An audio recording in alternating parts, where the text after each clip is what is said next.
हम बोलेंगे कि आपने घर में घुस के मारा तो आप बोलेंगे देश प्रेमी। हम पूछेंगे कि आतंकवादी कहां से आए तो आप बोलेंगे देशद्रोही। हम बोलेंगे वाह मोदी जी वाह तो आप बोलेंगे देश प्रेमी। हम बोलेंगे नरेंद्र मोदी जवाब दो तो आप बोलेंगे देशद्रोही। ऐसा नहीं होता सर, ऐसा नहीं होता। हम डरेंगे नहीं, डरेंगे नहीं, मरने से पहले मरेंगे नहीं, मरेंगे नहीं। आपके 56 इंच का दबदबा कहाँ गया मोदी जी? हम भी सोचते हैं कि अगर जंग छिड़ी तो दुकानों का क्या होगा, बंदूकें तो बिक जाएंगी, गुलदस्तों का क्या होगा। आपने ईंट का जवाब ईंट से दिया, देश चाहता था कि आप ईंट का जवाब पत्थर से दें। कलाकार से नेता तक, सिनेमा से सियासत तक, ग्लैमर की दुनिया से जनता की सेवा तक, यह कहानी है एक ऐसी महिला की जिसने अपनी पहचान खुद बनाई। नाम सायोनी घोष। पश्चिम बंगाल के आसनसोल में जन्मी सायोनी घोष सिर्फ एक अभिनेत्री नहीं थी, बल्कि एक बुलंद आवाज है महिलाओं की, युवाओं की और सामाजिक बदलाव। इनके कैरियर की शुरुआत टीवी और बंगाली फिल्मों से हुई और जल्द ही वह एक जाना माना चेहरा बन गई। सायोनी ने मनोरंजन की दुनिया में न सिर्फ अभिनय से नाम कमाया, बल्कि अपनी बेबाक राय और सामाजिक सरोकार से भी सुर्खियां बटोरी। लेकिन उनका असली सफर शुरू हुआ जब उन्होंने थामा राजनीति का दामन। 2021 में सायोनी घोष ने तृणमूल कांग्रेस का हाथ थामा और ममता बनर्जी के नेतृत्व में जनता के मुद्दों को बुलंद करना शुरू किया। उन्हें टीएमसी की युवा मोर्चा अध्यक्ष की जिम्मेदारी सौंपी गई और इस भूमिका में उन्होंने जमीनी स्तर पर युवाओं की भागीदारी को एक नई पहचान दी। राजनीति और अभिनय के बीच संतुलन बनाना आसान नहीं था, लेकिन सायोनी के लिए परिवार हमेशा प्रेरणा का स्रोत रहा। उनके माता पिता, जिन्होंने हमेशा बेटी के सपनों को उड़ान दी और एक मजबूत महिला के तौर पर समाज में खड़े होने की ताकत।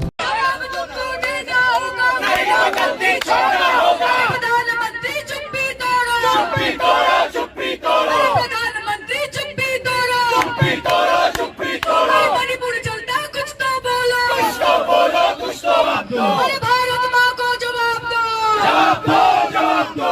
प्रधानमंत्री चुप्पी तोड़ो, चुप्पी तोड़ो, चुप्पी तोड़ो। संसद में आओ चुप्पी तोड़ो, चुप्पी तोड़ो, चुप्पी तोड़ो। डबल इंजन के राज में मणिपुर जल गया आग में, डबल इंजन के राज में मणिपुर जल गया आग में, मणिपुर जल गया आग में, मणिपुर जल गया आग में। माँ बेटियों को जवाब दो, जवाब दो, जवाब दो। मजदूरों को जवाब दो, जवाब दो, जवाब दो। किसानों को जवाब दो, जवाब दो, जवाब दो। भारत माँ को जवाब दो, जवाब दो, जवाब दो। सायोनी की राजनीति सिर्फ कुर्सी के लिए नहीं थी, वह लड़ती हैं सवालों के लिए। शिक्षा, बेरोजगारी, महिला सुरक्षा जैसे मुद्दों पर उनकी नजर और आवाज दोनों तीखी रही। वो कई बार विवादों में भी रही, लेकिन कभी रुकी नहीं, कभी झुकी नहीं। सायोनी घोष आज बंगाल की राजनीति में युवा नेतृत्व का प्रतीक हैं। एक सोच, एक बदलाव, एक जुनून। सायोनी घोष कला, कर्म और क्रांति की जीती जागती मिसाल। कोलकाता की गलियों से निकलकर टॉलीवुड की चौकाचौंध दुनिया में नाम कमाया और फिर थामा राजनीति का दामन। इनकी जिंदगी किसी फिल्मी स्क्रिप्ट से कम नहीं। 27 जनवरी 1993 को कोलकाता में जन्मी सायोनी घोष ने बचपन से ही कला और प्रदर्शन में रुचि दिखाई। पढ़ाई के दौरान ही उन्होंने छोटे पर्दे से अपने अभिनय के सफर की शुरुआत की और जल्द ही बंगाली फिल्म की चमकदार दुनिया में अपनी पहचान बना ली। ब्योमकेश ओ चिड़ियाखाना और एस्टे लेडीज जैसी फिल्मों में सशक्त भूमिकाएं निभाकर उन्होंने साबित किया कि वो सिर्फ एक चेहरा नहीं, एक प्रतिभा है। लेकिन 2021 में सायोनी ने एक ऐसा कदम उठाया जिसने सबको चौंका दिया।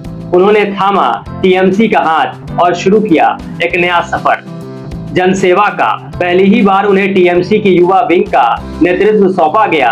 राजनीति की नब्ज उन्होंने इतनी जल्दी पकड़ी कि पार्टी ने उन्हें 2024 में जादवपुर से लोकसभा प्रत्याशी बना दिया। सायोनी के राजनीतिक सफर में कंट्रोवर्सी की भी कोई कमी नहीं रही। कभी सोशल मीडिया पर पोस्ट को लेकर विवाद, तो कभी गिरफ्तारी और ईडी की पूछताछ, लेकिन उन्होंने हर चुनौती का सामना पूरे हौसले से किया। पहले आम आदमी पॉकेट में पैसा लेके बाजार जाता था और थैली भरकर सामान लाता था, लेकिन अमृतकाल में आदमी थैली भरकर पैसा लेके जाता है और पॉकेट में आलू टमाटर प्याज लेके घर वापस आता है।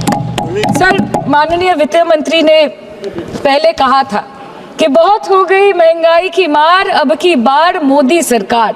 और आज उनके विचार में inflation is an international problem, महंगाई एक अंतर्राष्ट्रीय समस्या है। तो विश्व गुरु, विश्व बंधु इस अंतर्राष्ट्रीय समस्या का समाधान क्यों नहीं कर पा रहे हैं?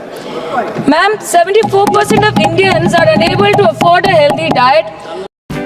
2024 के लोकसभा चुनाव में सायोनी घोष ने विरोधियों को करारा जवाब दिया। बीजेपी के दिग्गज उम्मीदवार को 2.5 लाख से ज्यादा वोटों से हराकर वह बनी जादवपुर की नई आवाज। सायोनी ने न सिर्फ प्रचार किया बल्कि घर घर जाकर 5 लाख से ज्यादा मतदाताओं से सीधा संवाद किया। यही बना उनकी जीत के असली हथियार। सायोनी घोष सिर्फ एक एक्ट्रेस नहीं, अब वह एक नेता हैं, एक आवाज हैं, एक बदलाव की प्रतीक हैं। बंगाल की राजनीति में उनका आगमन यह दिखाता है कि जब इरादे नेक हों तो मंच कोई भी हो, अभिनय का या संसद का इंसान छा ही जाता है। सियासत के रंगमंच पर सायोनी घोष ने अपनी भूमिका बखूबी निभानी शुरू कर दी है। अब देखना ये होगा कि जादवपुर की जनता के लिए ये यंग लीडर क्या क्या बदलाव लेकर आती हैं। ग्लैमर की दुनिया से निकलकर जब कोई महिला राजनीति की रणभूमि में उतरती है तो सिर्फ सियासत ही नहीं, सोच भी बदलती है। सायोनी घोष आज एक सांसद हैं, लेकिन असल मायने में वह युवाओं की प्रेरणा है। एक ऐसी नेता जो जनता के बीच है, वह जनता के लिए है। क्या वे बंगाल की राजनीति में नया चेहरा बनेंगी? जवाब भविष्य देगा, लेकिन शुरुआत दमदार है। ब्यूरो रिपोर्ट, चौथा स्तंभ।